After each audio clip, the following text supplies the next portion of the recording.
इस एपिसोड के अंदर हम देखने वाले कि केविन रस बकेट को रिपेयर कर रहा होता है। जैसे ही ग्वेन अंदर जाने की कोशिश करती है, केविन उसे रोक देता है और रस बकेट को स्टार्ट करके ग्वेन और बैन को धोखा देके रस बकेट चुरा के ले जा लेता है। और केविन रस बकेट को इसलिए चुराता है ताकि उसे बेच के एक डिवाइस को खरीद सके। लेकिन उस डिवाइस के अंदर ऐसा क्या होता है कि वो बैन और ग्वेन को ही धोखा दे देता है। एपिसोड की शुरुआत में हमें केविन दिखाया जाता है जो कि आरजेड के पास आया होता है। आरजेड कहता है कि जो मशीन तुम इतने टाइम से ढूंढ रहे हो वो मशीन मेरे पास है। केविन कहता है चलो दिखाओ फिर। आरजेड कहता है अभी वो किसी और के पास है, लेकिन मैं तुम्हें उस इंसान तक लेके जा सकता हूँ जिसके पास वो मशीन है, लेकिन उसके लिए मोटी रकम लगेगी तो उसे तैयार रखना। इधर हम देखते हैं बैन को जो कि अपनी फोटो देख के पुराने दिनों को याद कर रहा होता है। बैन कहता है वो भी क्या दिन थे, उन दिनों केविन एक मुजरिम हुआ करता था। केविन कहता है तुम लोग अभी भी मुझे मुजरिम ही मानते हो, तभी तो यहाँ पे बाहर बैठ के मेरे ऊपर नजर रख रहे हो। ग्वेन कहती है अगर ऐसा होता तो हम तुम्हें रस बकेट में हाथ भी ना लगाने देते। उसके बाद ग्वेन रस बकेट के अंदर जा रही होती है, लेकिन केविन उसे जाने से रोक देता है और वो कहता है 2 मिनट में इंजन चेक करके आया। और जैसे वो इंजन को स्टार्ट करता है, बैन कहता है वाह यार तुमने तो कमाल कर दिया। इतने में जो केविन होता है वो इन दोनों को धोखा देके रस बकेट चुरा के भाग जाता है। बैन यहाँ पे बिग चिल के अंदर ट्रांसफॉर्म होकर केविन का पीछा करता है और यहाँ पे जो केविन होता है वो बैन के ऊपर लेजर फायर करता है, लेकिन यहाँ पे बैन बच जाता है। केविन यहाँ पे दोबारा से फायर करता है, लेकिन यहाँ पे बिग चिल गायब हो जाता है। उसके बाद हम नेक्स्ट सीन में देखते हैं यहाँ पे जो बिग चिल होता है वो हर जगह पे बर्फ कर देता है, लेकिन ग्रैंडपा मैक्स ने रस बकेट के अंदर इतने सारे मॉडिफिकेशन कर रखे होते हैं कि इसके ऊपर बर्फ से भी कोई फर्क नहीं पड़ता। उसके बाद में जो बैन होता है वो रस बकेट को खाई के अंदर गिरा देता है और यहाँ पे जो केविन होता है वो एक बटन दबाता है जिससे रस बकेट के सामने एक ब्लेड सी आ जाती है। उसके बाद में यहाँ पे जंगल में जितने भी पेड़ होते हैं वो सारे कटते जाते हैं और रस बकेट आराम से चली जाती है। नेक्स्ट सीन में लोग देखते हैं यहाँ पे जो बैन होता है वो गायब हो जाता है, लेकिन यहाँ पे जो केविन होता है वो वापस से एक बटन दबाता है जिससे वो वापस से उसे दिखने लग जाता है।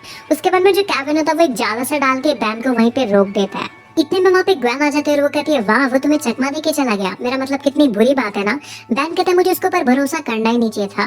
ग्वेन कहती है हो सकता है इसके पीछे कोई कारण हो। उसके बाद में उसका रुमाल निकालती है। बैन कहता है उसका इतना गंदा रुमाल तुम्हारे पास क्या कर रहा है। उसके बाद में ग्वेन उसके रुमाल से उसके लोकेशन का पता लगाती है। इधर हम केविन को देखते हैं जो कि आरजेड को रस बकेट दिखा रहा होता है। वो दिखाता है कि इसके अंदर कितनी सारी टेक्नोलॉजी फिट है। वो आरजेड से पूछता है क्या वो रस बकेट खरीद भी लेगा। आरजेड कहता है जरूर, लेकिन अगर ये उस तक पहुंचेगी तब। उसके बाद में आरजेड अपना एक कांटा यहाँ पे केविन को चुभा देता है जिससे केविन कुछ भी नहीं कर पाता। आरजेड बताता है कि वो जो डिवाइस है वो वल्केनस के पास है जो कि तुम्हारा दुश्मन है और वो तुम्हें मारने के लिए ढूंढ रहा है। इतना कहके आरजेड वहां से चला जाता है। उसके बाद वहाँ पे बैन और ग्वेन आ जाता है और यहाँ पे जो बैन होता है वो केविन के ऊपर काफी ज्यादा गुस्सा हो रहा होता है। वो कहता है कि जल्दी से हमें रस बकेट ला के दो, तुम्हारी वजह से हमारी ग्रैंडपा की रस बकेट चोरी हो चुकी है और जब वो वापस आएंगे तो वो कहाँ पे रहेंगे। उसके बाद केविन कहता है कि मैंने रस बकेट के नीचे ट्रैकर लगा रखा था और ये सारे के सारे वहीं पहुंच जाते हैं जहाँ पे रस बकेट होती है।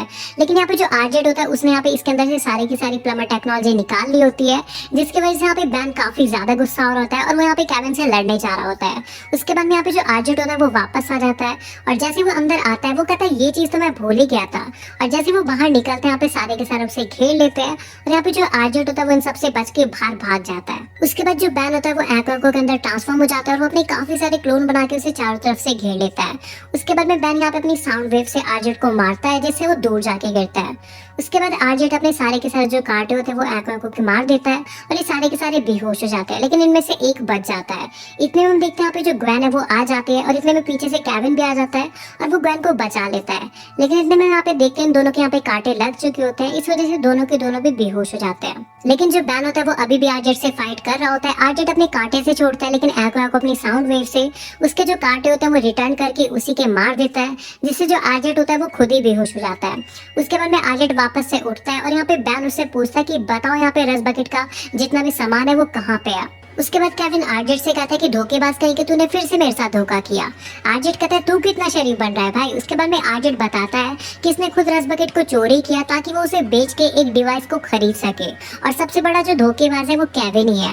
बैन कहते हैं बिल्कुल ठीक कह रहा है। वो कहता है कि तुम्हारे जैसे धोखेबाज के ऊपर हमें विश्वास करना ही नहीं चाहिए था और तुम जैसे लालची इंसान को हम अच्छे से जानते हैं। उसके बाद केविन कहता है मुझे तुम लोगों के साथ रहना ही नहीं है और वो बैन और ग्वेन से लड़ाई करके सीधा चला जाता है वल्केनस के पास।